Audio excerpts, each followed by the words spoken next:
रहीम अस्सलाम वालेकुम नाज़रीन, आप देख रहे हैं मेरा यूट्यूब चैनल। मैं हूँ ज़ुबारिया रहमान। उम्मीद करती हूँ आप सब लोग खैरियत से होंगे। 2 माह के अंदर ट्रायल मुकम्मल किया जाए। नूर मुकद्दम कत्ल केस में ये फैसला था इस्लामाबाद हाई कोर्ट का। ये फैसला आता है और 14 अक्टूबर को आपको याद हो कि इस केस में फर्दर जुर्म आयद होना थी, लेकिन उससे पहले ही वालिदैन पहुंच गए सुप्रीम कोर्ट ऑफ पाकिस्तान दरखास्त जमानत के लिए। ख्वाजा हारिस चूँकि इनके वकील थे तो उन्होंने दरखास्त जमानत के लिए अप्लाई किया सुप्रीम कोर्ट ऑफ पाकिस्तान में। ऐसा तासुर जा रहा था कि 14 अक्टूबर चूँकि फर्दर जुर्म आयद होनी है तो ये तासुर जा रहा था कि ये दरख्वास्त जो है सुप्रीम कोर्ट ऑफ पाकिस्तान में ये 14 अक्टूबर के बाद सुनी जाएगी। एटलीस्ट तब तक फर्दर जुर्म आयद हो चुका होगा, लेकिन इसकी समाअत हो जाती है, दरख्वास्त समाअत के लिए लग जाती है और आज इस केस की समाअत हुई है। 3 रुकनी बेंच जिसकी सरबराही कर रहे हैं जस्टिस उमर अता बंदयाल साहब, जस्टिस मंजूर अली शाह साहब और जस्टिस काजी अमीन साहब। ये फौजदारी मुकदमात में काफ़ी ग्रिप रखते हैं और बड़ा नाम है इनका फौजदारी मुकदमात सुनने में, और ये केस भी चूँकि फौजदारी मुकदमात में ही आता है। ख्वाजा हारिस को नोटिस जारी कर दिए गए थे इस केस में। जाहिर जाफर को इस केस में एक नया झटका लगा है, और झटका क्या है कि अब तक उसके वकील का तनाज़ा ही हल नहीं हो रहा था। पहले कहा गया, जाहिर जाफर ने अदालत में ये बात उठाई कि मुझे अमेरिकन एम्बेसी की तरफ से एक लिस्ट फराहम की गई थी वकला की, लेकिन मुझे वो रिसीव नहीं हुई। फिर उसकी जो वकील हैं उस पर एक नया तनाज़ा सामने आया। रिजवान अब्बासी साहब जो कि जाकिर जाफर के वकील हैं, उनसे जब अदालत पूछती है कि मरकज़ी मुलजिम का कोई वकील मुकर्रर किया गया या नहीं, उस पर रिजवान अब्बासी साहब कहते हैं कि फ़िलहाल नहीं। लेकिन जाकिर जाफर वालिद हैं इस दरिंदे के, उनका कहना था कि हमने अपने बेटे के लिए वकील मुकर्रर कर दिया है, लेकिन अब पता लग रहा है कि बेटा अभी भी लावारिसों की तरह घूम रहा है, उसका कोई भी वकील सामने नहीं आया। वकील का जो नाम अदालत में लिया जा रहा था, आपको याद हो कि 2 बार वकील होने के बाद समाअत होती है, दोनों बार वकील साहब मरकजी मुलजिम के पेश नहीं होते, जिस पर अदालत बरहम भी होती है। आज की इतलाक के मुताबिक जो जाहिर जाफर साहब हैं उनको सरकारी वकील कर दिया गया है सरकारी खर्चे पर।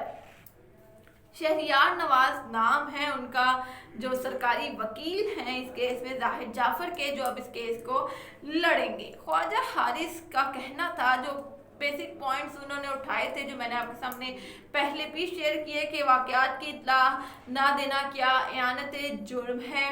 ताज़रात पाकिस्तान का गलत जायज़ा लिया गया जिस पर सुप्रीम कोर्ट नज़रसानी करे, और फिर उन्होंने बयानात पर बात की कि एक्यूज़ और को एक्यूज़ की तरफ से जो बयानात सामने आए जिस पर मुल्ज़िमान जो मेरे मौकला हैं उनकी जो दरख्वास्त ज़मानत है वो मुस्तरद हो जाती है। ये कहना था ख्वाजा हारिस साहब का कि इस केस में पहले तो जो तफ्तीश है, जो पहला बयान है, वही तनाज़े की सूरत इख्तियार कर चुका है, क्योंकि जाहिर जाफर की तरफ से जो पहला बयान सामने आया उसमें उसने जाकिर जाफर का कोई जिक्र नहीं किया। दूसरे बयान में उसने कहा कि जाकिर जाफर से वो मुसलसल राब्ते में थे। तो ख्वाजा हारिस साहब का कहना था कि एक्यूज़ और को एक्यूज़ की तरफ से जो बयानात सामने आए उसकी वजह से दरख्वास्त ज़मानत मुस्तरद हुई है, जबकि इस केस में ये दोनों पहले ही मुल्ज़िमान नामजद हैं, यानी कि एक्यूज़ मरकज़ी मुल्ज़िम जो असल मुल्ज़िम है जाहिर जाफर, को एक्यूज़ जो इसमें दीगर मुल्ज़िमान हैं। जाहिर जाफर ने फ़ोन जानबूझकर तोड़ा या उसका फ़ोन जानबूझकर छुपा दिया गया, ये एक बड़ा तनाज़ा इख्तियार कर चुका है, क्योंकि फ़ोन बेसिकली 2 दिन बाद उसी घर से मिलता है लेकिन उस जगह से नहीं मिलता, और जब तफ्तीश होती है जाहिर जाफर से तो उसकी शनाख्त पर जो है वो पता लगता है कि फ़ोन कहाँ पर मौजूद है। इस्मत आदम साहिबा का करैक्टर इस केस में ऐसा था कि वो मुसलसल एक सिक्योरिटी कंपनी से राबते में थी, और उनकी ही मदद से काफ़ी डाटा उन्होंने उस फ़ोन का डिलीट करवा दिया।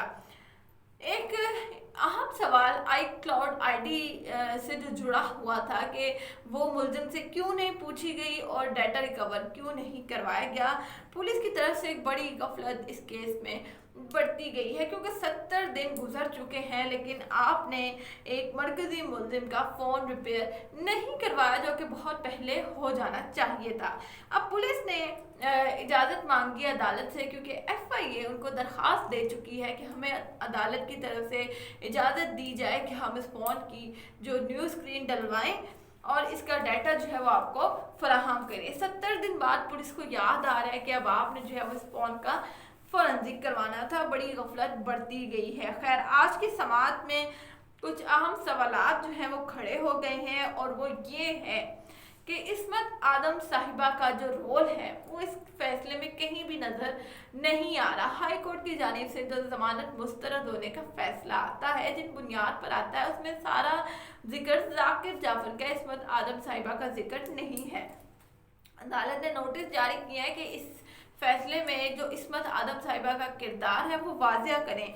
अगर तो कोई वाजिया किरदार होगा तो ये मुमकिन है कि इनकी ज़मानत सुप्रीम कोर्ट से खारिज हो जाए, लेकिन अगर कोई वाजिया किरदार नहीं होता तो ये भी मुमकिन है कि इनकी दरख्वास्त ज़मानत मंजूर कर ली जाए। ये एक अहम सवाल है कि हाई कोर्ट ऐसी गफलत क्यों बरती, हाई कोर्ट की जानिब से क्यों बरती गई है, या ये क्या मामला है। बेसिकली हमारे यहाँ होता ही है, जो हमारा कानून है वो यही कहता है कि अगर किसी केस में अनटिल एंड अनलेस कि उस औरत ने कोई बड़ा क्राइम ना किया हो, मर्डर केस ना हो, मंशियात का केस ना हो, तो पुलिस अमूमन हाथ जो है वो ज़रा हल्का ही रखती है। लेकिन इस केस में चूंकि इन पे एआनत जुर्म है, इन्होंने मर्डर किया नहीं है, उनकी मदद की है, तो इसमें आदम साहिबा पे पहले दिन से आपने देखा कि थोड़ा हल्का हाथ ही रखा हुआ था। उनका नाम भी कहीं जो है वो सामने नहीं आया इस फैसले में। तो अदालत का कहना है कि उनका जो है वो रोल दर्ज किया जाए। दूसरा, कत्ल का वक्त और पोस्टमार्टम रिपोर्ट में जो वक्त था उस पर एक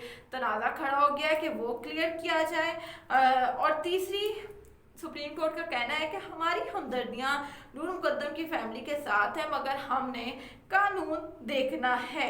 ख्वाजा हारिस ने 2 माह के ट्रायल पर सवाल उठाए हैं कि 2 माह के अंदर ट्रायल कैसे मुकम्मल हो सकता है। ये फेयर ट्रायल की राह में रुकावट है क्योंकि अभी फौज का फॉरेंसिक आना है, मजीद कुछ मामलात रहते हैं, जिसका जवाब दिया शाखावत साहब ने कि 14 अक्टूबर को फर्दर जुर्म आयद होनी है। अभी तो काफ़ी वक्त रहता है। मजीद कुछ अहम जवाबात आए हैं आज ख्वाजा शाखावत साहब की जानिब से, उसकी तफसीलात व्लॉग में आपके साथ ज़रूर शेयर करूंगी। अब तक के लिए इतना ही। इस केस के बाद जो भी अपडेट होगी वो आपके साथ शेयर करती रहूंगी। मुझे दीजिएगा इजाज़त। अल्लाह हाफिज़।